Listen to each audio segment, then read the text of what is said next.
tráfico de pessoas.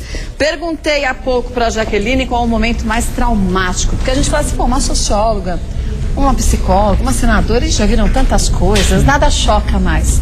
E aí a gente se surpreende, sempre tem um caso ou outro que deixa uma marca muito negativa na gente. Negativa que você fala, puxa, como o ser humano é capaz de algo assim? Nessa sua busca, até para informar direitinho, Glória Pérez, o que mais te marcou?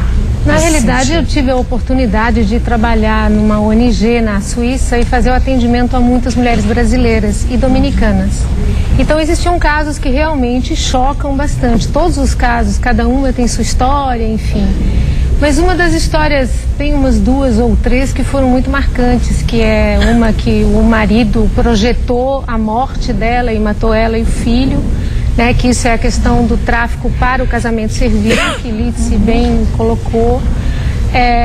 Outras mulheres que passam durante muitos anos tentando adaptar-se à sociedade e não conseguem.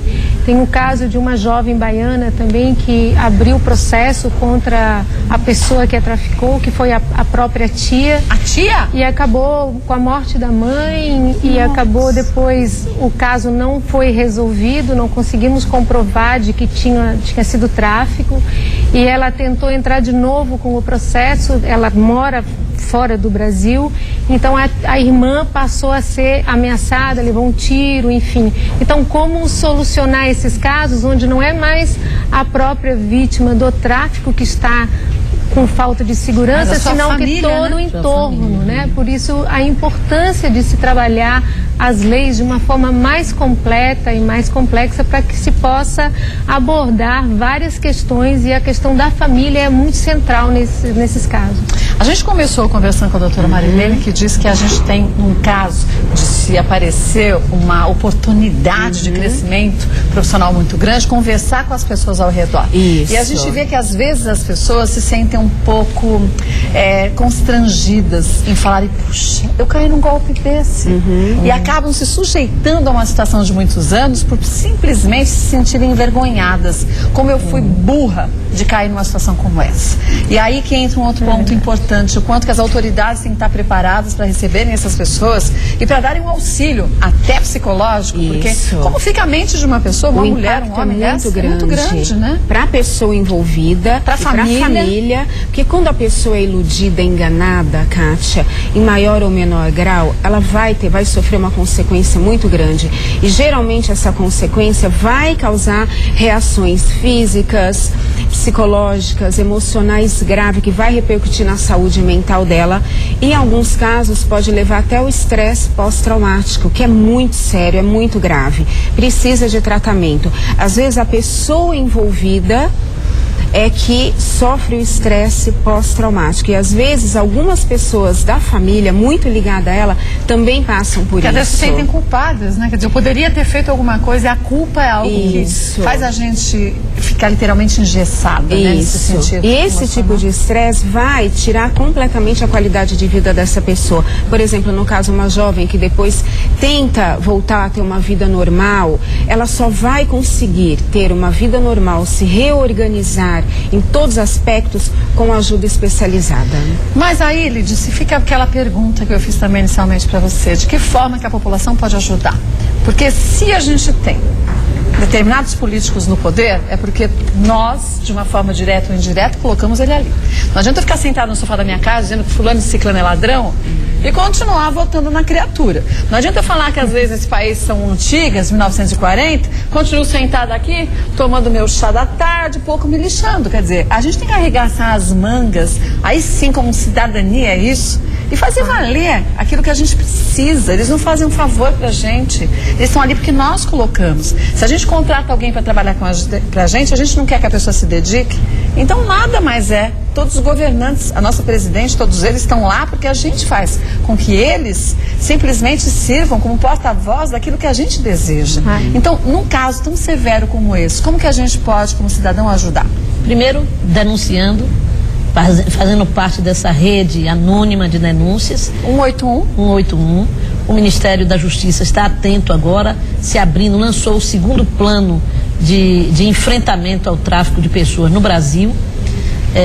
Há 2 semanas atrás, O ministro está com compromisso de levar esse plano adiante e de apoiar a votação do nosso projeto, do projeto da CPI, lá no Senado, fazendo-o avançar para a Câmara, para que o Brasil tenha uma lei mais adequada, para que os responsáveis, sendo presos, possam ser punidos adequadamente. Para isso, nós temos que ter o crime bem caracterizado, bem tipificado na lei, para que a polícia possa identificar e ir atrás e prender. Agora, se essa situação acontece também fora do Brasil, há necessidade de uma parceria com outros países, com outros países, para que a gente consiga também chegar com a polícia de outros países, chegar à conclusão dos casos, que nem sempre é tão fácil assim, né, Jaqueline? Exatamente, porque na realidade, como ele se configura em um outro país, muitas vezes esse país tem leis diferentes, né? Que configura tráfico, por exemplo, no trabalho doméstico, no casamento servil e no trabalho de exploração sexual, mas no Brasil, todavia, não se configura. Então, se alguma mulher é traficada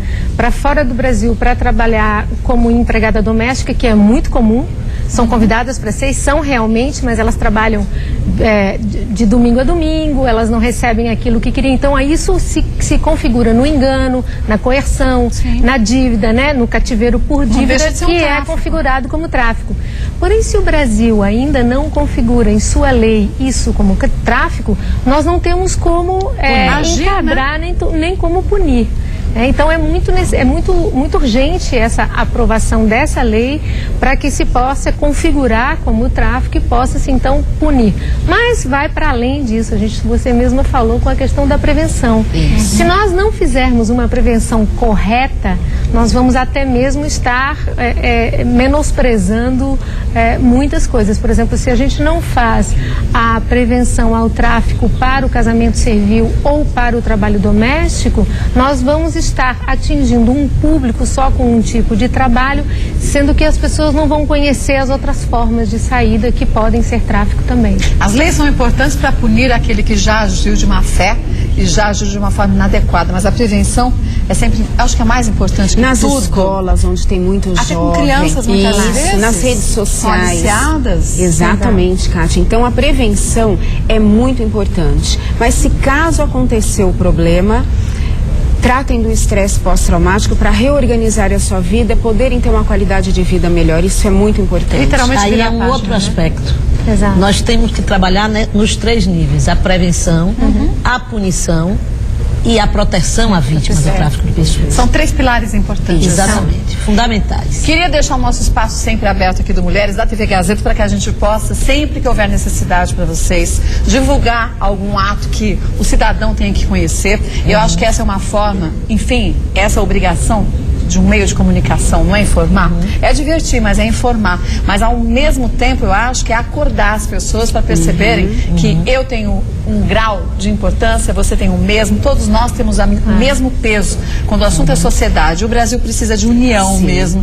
E se a gente não se unir, dificilmente a gente vai ver grandes mudanças nesse país da forma como a gente precisa, tão imediatas, né? Então deixa aqui o nosso espaço aberto sempre para vocês. Muito obrigada. Queria agradecer a Marilene Simão Quedi, que é psicóloga, Jaqueline Leite, analista internacional, especialista em sociologia, Elidice da Mata, senadora da CPI. Bom trabalho, que trabalho nesse país é o que não falta para quem quer trabalhar, né? Exatamente. Obrigada mais uma vez. Obrigada. Tem algum site que as pessoas possam acessar e conhecer um pouquinho mais?